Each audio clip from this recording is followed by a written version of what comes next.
Hello friends, today we are going to learn or discuss about our poem Song of the Open Road.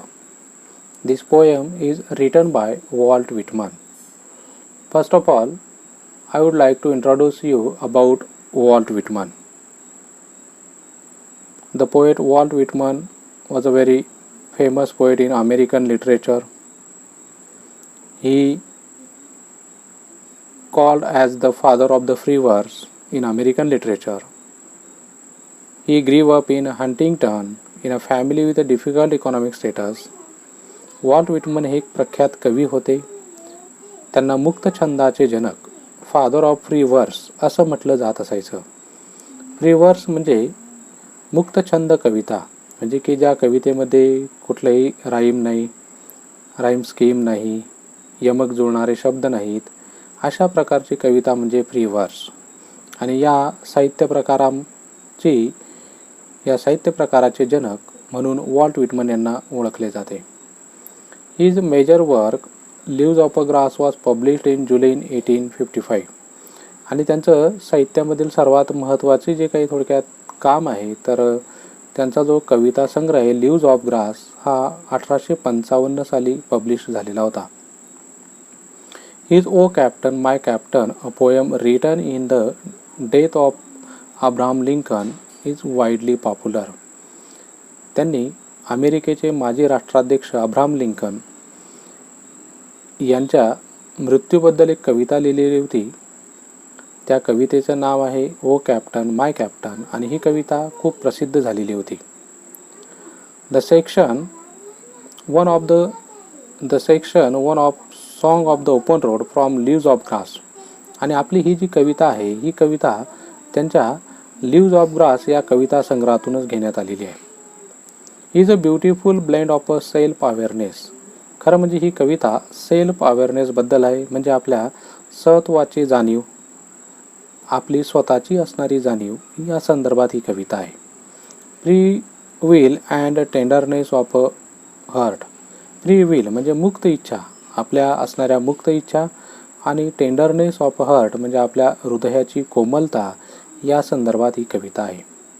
It gives us poets a realization that along the journey of life one will face a test of a wisdom. आणि या कवितेमध्ये कवीने त्यांना जे realise झालेलं आहे की आपण प्रत्येकजण आपल्या जीवनामध्ये आपल्या विजडम म्हणजे शहाणपण, आपल्या शहाणपणाची किंवा आपल्या बुद्धिमत्तेची आपण कसोटी देत असतो, परीक्षा देत असतो. Which is not tested in any school or university. आणि ही परीक्षा आपली कुठल्याही शाळेमध्ये किंवा विद्यापीठामध्ये घेतली जात नाही. आपल्या जीवनाचा प्रवास हा आपल्याला करावा लागतो आणि आलेल्या अनुभवातून शिकून पुढे चालायचं असतं. A road is a something everyone uses. आणि या ठिकाणी रस्ता म्हणजे की जो आपण आपल्या जीवनामध्ये जो आपला जीवन प्रवास असतो तो प्रत्येकाचाच असतो, आणि प्रत्येकाने निवडलेला रस्ता म्हणजेच प्रत्येकाने निवडलेला जीवन प्रवास होय. Whether rich or poor, and it forces all levels of people to associate with one another. Whether rich or poor, मग या पृथ्वी तलावर कोणी असो, श्रीमंत असो गरीब असो, त्याला त्याचा जीवन प्रवास हा निवडावाच लागतो, आणि तो त्या प्रवासामध्ये मार्गक्रमण करत असतो, आणि प्रत्येक दर्जाचे लोक एकमेकांना मिसळून हा त्याचा प्रवास म्हणजे जीवन प्रवास हा मार्गक्रमण करत असतात. The road signifies mobility. आणि या कवितेमध्ये रस्ता हा गतिमानता म्हणजे मानवी जीवनाची गतिमानता विशद करत आहे. One can take the road as a point to start over towards something new. आणि प्रत्येकजण आपल्या जीवनामध्ये काहीतरी नवीन बनण्याचा नेहमी प्रयत्न करत असतो. Whitman talks about the people and places. Whitman यांनी या कवितेमध्ये अनेक ठिकाणांबद्दल माहिती सांगितलेली आहे. He argues against staying in one place for a long time or too long although hospitality may be true. आणि त्यांनी असं सांगितले की जरी आदरातिथ्य खरं असलं तरी एका जागी राहणं हे काही बरोबर नाही. आपण आपल्या जीवनाचा मार्गक्रमण करीत राहिला पाहिजे, पुढे जात राहिलं पाहिजे. It is also a free वर्स. ही एक मुक्त छंद कविता आहे की जी वॉल्ट विटमन यांनी लिहिलेली आहे. चला तर मग आपण आपली कविता बघूया.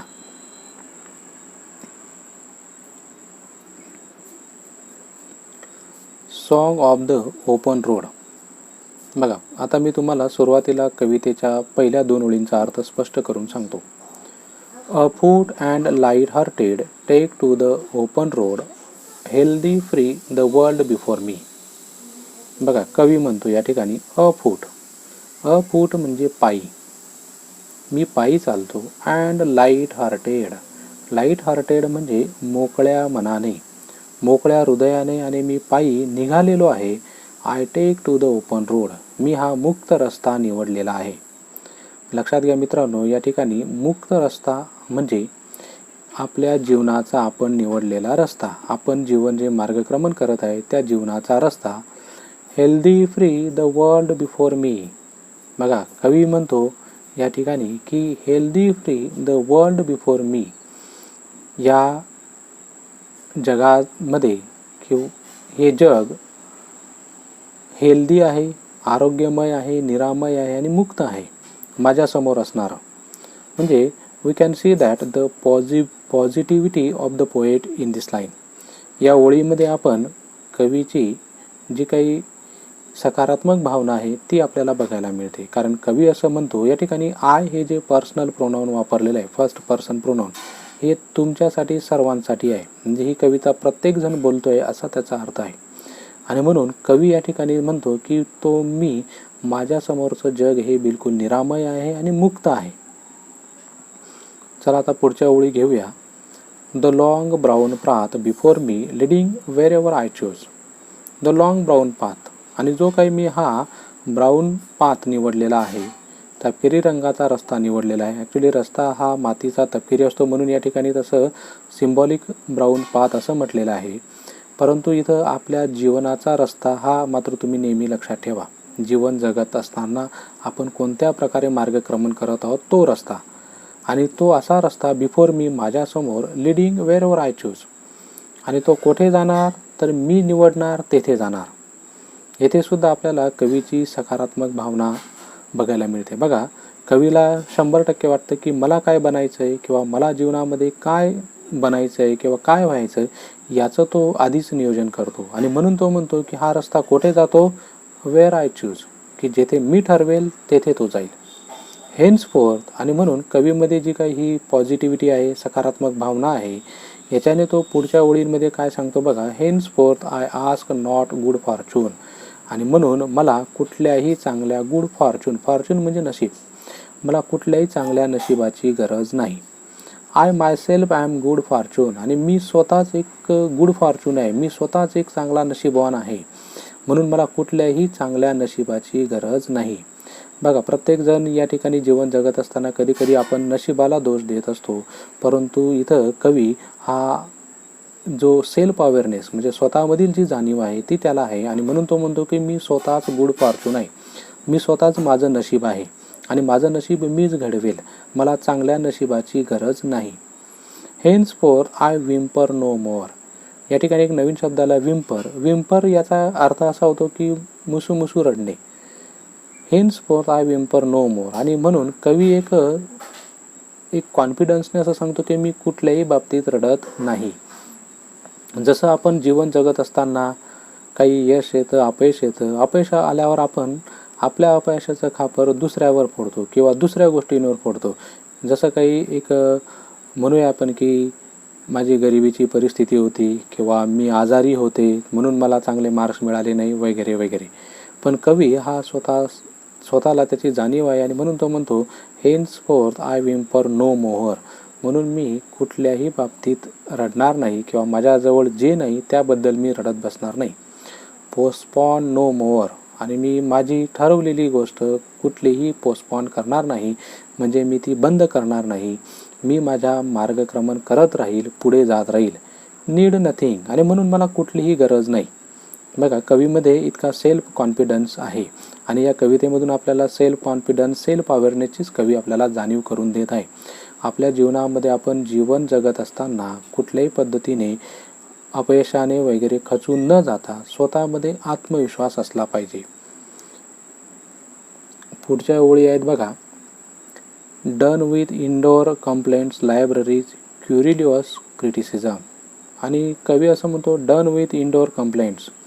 या ठिकाणी आता इंडोर कंप्लेंट्स, लायब्ररीज, क्युरिलियस क्रिटिसिझम्स हे शब्द आलेले आहेत. इंडोर कंप्लेंट्स म्हणजे त्याच्या आतल्या ज्या काही कंप्लेंट्स आहेत, तक्रारी आहेत. डन विथ म्हणजे त्याने तक्रारींवर मात केलेली आहे. म्हणजे जसं आपल्या मनामध्ये चलबिचल सुरू असते, कुठल्याही बाबतीत आपल्याला यश मिळवण्यासाठी आधी आपल्या मनामध्ये अपयशाची भावना असते, त्या भावनेने आपण खचून जातो, पुढे जात नाही. आणि म्हणून कवी म्हणतो की मी स्वतःच माझ्या मनाची तयारी केलेली आहे आणि ज्या काही माझ्या मनातील कंप्लेंट्स आहेत, इंडोर कंप्लेंट्स म्हणजे या मनातील ज्या काही कंप्लेंट्स आहेत, या मी सर्व कंप्लेंट्स दूर केलेल्या आहेत. डन विथ म्हणजे त्या मी कंप्लेंट्स मोडून काढलेल्या आहेत आणि मी स्वतः आत्मविश्वासू आहे. लायब्ररीज म्हणजे वेगवेगळी जी काही माझी मते, मतांतरे आहेत. बऱ्याच वेळेला आपल्याला प्रत्येक वेळेला कधी एखाद्या गोष्टीबद्दल वाटतं की आपण यशस्वी होऊ, कधी अपयशी होऊ. हे जे मतांतरे याच्याविषयी स्वतःने कवीने आपलं मत ठाम केलेलं आहे. क्युरिलियस क्रिटिसिझम्स. आणि हे जे काही क्युरिलियस क्रिटिसिझम्स आहेत, क्युरिलियस हा एक नवीन शब्द आलेला आहे. याचा अर्थ असा होतो की तक्रारखोर म्हणजे तक्रार करत असणारा, नेहमी चिडचिडा असणारा. क्रिटिसिझम्स म्हणजे कोणी आपल्यावर टीका केली, क्रिटिसिझम केलं. क्रिटिसिझम म्हणजे टीका, टिप्पणी. याच्याने आपण चिडचिडे बनतो, तो विचार करत असतो. तर आपण त्याच्यावर मात केली पाहिजे. याच्यासाठी तुम्ही स्वतः स्वावलंबी, मनाची धारणा तेवढी तुमची पक्की असली पाहिजे आणि ती धारणा तुम्ही ठेवावी असे कवी सांगतो. आणि म्हणून तुमच्या मनामधील असणारी चलबिचल, मतांतरे, जो तुम्हाला दुसऱ्या लोकांनी केलेल्या टीकेबद्दलचा तुमचा तक्रारखोरपणा हा तुम्ही बंद करा. त्याच्याविषयी त्याच्यावर तुम्ही ओव्हरकम करा, मात करा आणि पुढे तुमचा जीवन प्रवास चालू ठेवा. Strong and content I travel the open road. या ठिकाणी ओपन रोड म्हणजेच मी आधीच सांगितले तुम्हाला की हा जीवनाचा प्रवास. कवी म्हणतो स्ट्रॉंग अँड कंटेंट. मी या बाबतीमध्ये बिलकुल स्ट्रॉंग आहे, बलशाली आहे, कंटेंट समाधानी आहे आणि असा मी जीवनाचा प्रवास करत आहे. The earth that is sufficient. आणि म्हणून ही पृथ्वी माता ही माझ्यासाठी सफिशियंट आहे आणि या जीवन प्रवास करण्यासाठी ती भरपूर आहे. आणि मी या पृथ्वी तलावर माझा जीवन प्रवास स्ट्रॉंग अँड कंटेंट या भावनेने मी तो करेल, बलशाली आणि मी थोडक्यात समाधानी वृत्तीने करेल असं कवी म्हणत आहे. कवितेच्या पुढच्या ओळीत बघा, I do not want the constellations any nearer. या ठिकाणी खरं म्हणजे कॉन्स्टलेशन्स याचा अर्थ आपलं दैव किंवा डेस्टिनी, नशीब वगैरे. कवी असं म्हणतो या ओळीमध्ये, I do not want the constellations any nearer. मला माझं नशीब कुठल्याही माझ्या जवळ असलं पाहिजे असं मला वाटत नाही. I know they are very well where they are.